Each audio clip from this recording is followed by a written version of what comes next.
Ghost of Yotei has been one of the craziest turnarounds from a company that was very, very much hailed for their Ghost of Tsushima effort and then decided to fire everybody, get a new team of diverse and inclusive people in there, and change it to a strong female lead. Yes, this is the story of pretty much every major video game company out there.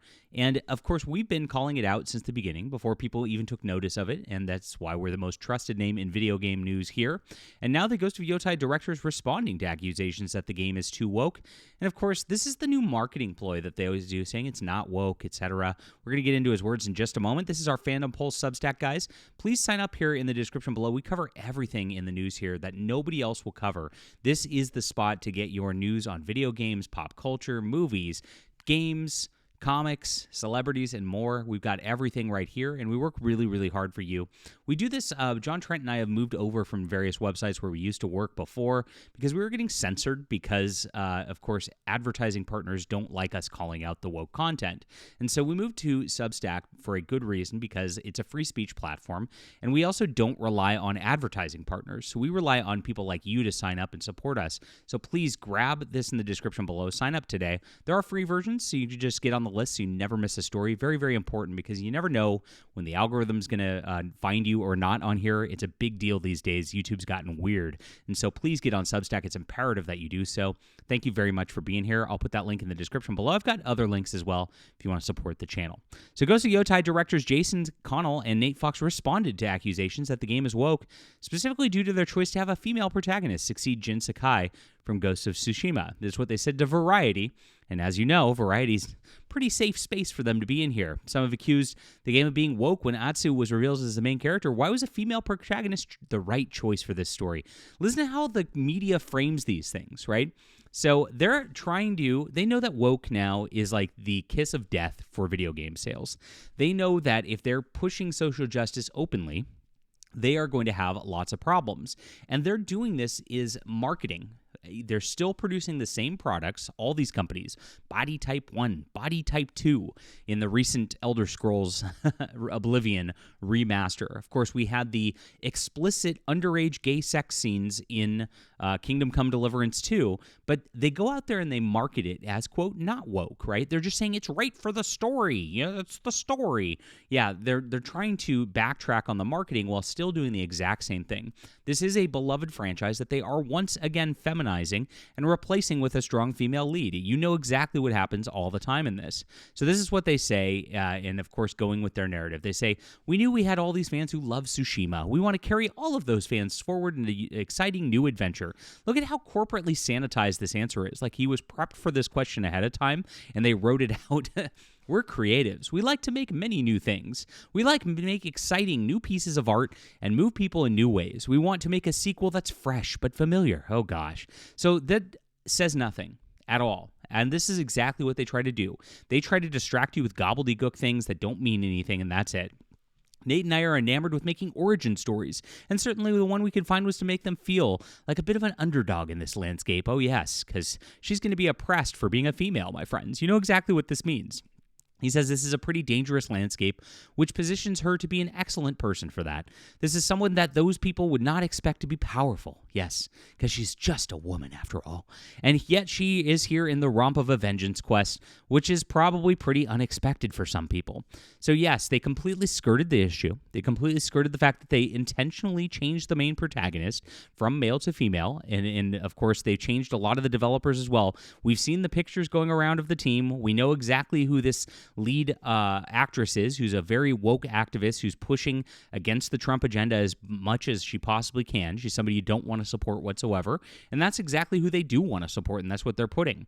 So over time, she'll get this name, Onryo, oh my gosh, because that's the Japanese folk legend is unkillable, vengeance-seeking ghost, and that's just awesome for a fit, yes. These are typically stories of vengeance from females, so that seems like a really nice package from this, he concluded. Oh, look at that. He didn't answer the whole deal at all. They actually set it up, and they did this intentionally. So they make you feel good.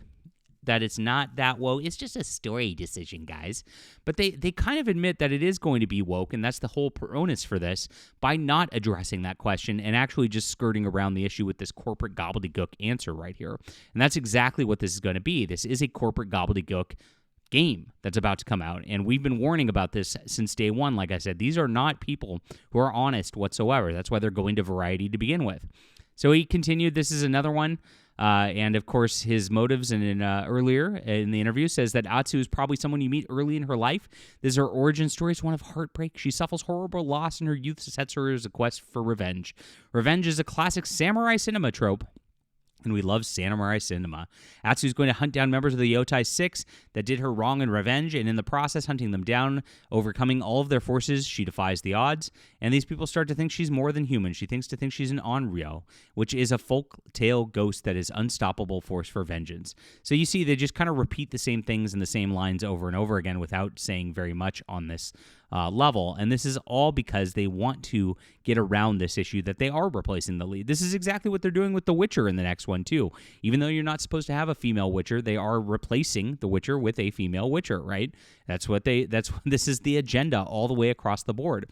This is the exact same story, by the way, for James Gunn's Supergirl, almost verbatim, but just ported to a sci-fi setting, which is then, I don't know if you know where this came from, but it came from a guy named Tom King, who's a woke activist, a former CIA operative working at DC Comics, wrote this story, and it was a True Grit, but in space with Supergirl, and sex swapped. So again, they did the same thing. They literally just took this True Grit story and sex swapped it, and then sex swapped this for the game as well. So you got to see what the patterns are for this sort of thing. And that's the thing with the culture, is all of these people are playing into these patterns all the time. They say they really hope they'll take away a deep sense of immersion, getting lost in the landscape, looking out on the horizon, seeing something that's interesting and writing towards it. I hope players feel like they really know how to use a sword, that there's a moment when you play video games and it stops being the character in the screen. It becomes you. Oh, that's a tell, isn't it? It always becomes you, right? You have to feel personally connected to the character, and that's exactly why we need a strong female lead now. You say things like, I died, that feeling of mastery of different weapons, overcoming enemies, you're alive, splattered with digital blood. It's the samurai cinema fantasy come under your own control, and I hope that people feel like that was with them in the moment, succeeding, winning against all odds. So this is beyond woke right here. Here's the actress, as we know, who is absolutely crazy. And she is completely woken out to lunch here. Black Trans Lives Matters, as you can see that she's posting for the Black LGBTQ community, even though she's not black. And here's her rent and gender-affirming surgery fund that she's posting. This is the main actress that they're putting into this. They're clearly just hiring activists and then, of course, pushing this as hard as they possibly can. We will not let these terrorists shake our resolve. 2020 showed us we will rise up and make our voices heard. Despite voter suppression, facing down white supremacist police force, risking health and safety, we hit the polls and streets and say no more. And these are the type of people that are getting pushed into this. So Sucker Punch, the developer, also employs former Insomniac Games community manager and Sweet Baby Inc. defender Thomas Hart. Here you can go right here. He's been a huge fan of their work for some time. This is a dream come true, and he's going to be working on this. And he wrote, this whole Sweet Baby controversy is mind-numbingly dumb. Most people have no idea how games are made or what consultant does. Many don't even care to listen when someone tries to explain it to them. There's his defense of Sweet Baby Inc. They've also got Courtney Woods here, who's now working with Sucker Punch Studios, senior staff writer working on this. And you know what that means. This is another replacement out there doing the same thing as before. We've got all these people from Sucker Punch who are all activists, who are all just taking over where it was a completely different crew from Ghost Yotei to begin with. So when they give these corporate answers that are non-answers, that they're not saying anything, this is very, very intentional. They know exactly what's going to happen if this does get branded woke, and they're trying very, very hard to avoid that. They're going to probably pay some influencers, too. You got to remember, Ubisoft paid $2.1 million in influencers to try to push the Assassin's Creed woke samurai game. So you know that's going to happen here. And I think there are people in the anti-woke circles who are getting paid by these companies by some of their reactions to some of these games. So you got to watch out for this coming in the future. We'll be vigilant, and we'll be reporting on it all here, but this is Ghost of Woktai for sure.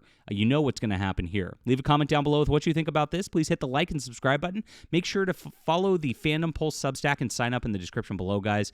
Don't miss this. This is the most important place you can be, and I don't want to lose you. So make sure to do this before you click away from this video. So important and crucial today. Thanks for being here. We'll be back soon.